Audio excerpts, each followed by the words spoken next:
बागेतील अंकुर भाग 2. अंकुर आता आनंदी होता. त्याला बागेतील प्रत्येक गोष्टीत एक नवीन अर्थ सापडला होता. त्याला वाटले, मी हे सगळ्यांना सांगायला हवं. तो पुन्हा गुलाबाच्या रोपट्याकडे गेला. ताई, वर पाहून किती छान वाटतं. चला, तुम्ही पण बघा, तो उत्साहाने म्हणाला.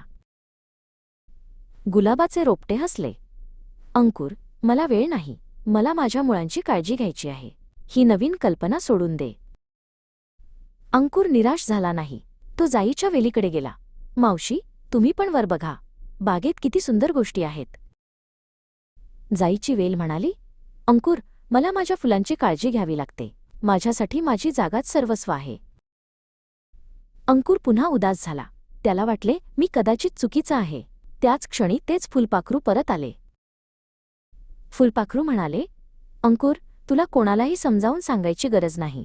तू फक्त स्वतः आनंदी राहा. तुझे आनंद पाहूनच ते शिकतील. अचानक एक जोरदार वारा आला. गुलाबाचे रोपटे आणि जाईची वेल घाबरून थरथरू लागले. पण अंकुर घाबरला नाही. तो वाऱ्यासोबत डोलू लागला.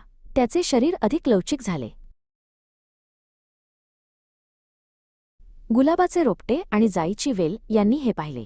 त्यांना कळले की फक्त मुळांकडे पाहून चालत नाही, तर बागेसोबत डोलता आले पाहिजे. त्यांनी हळूच वर पाहिले.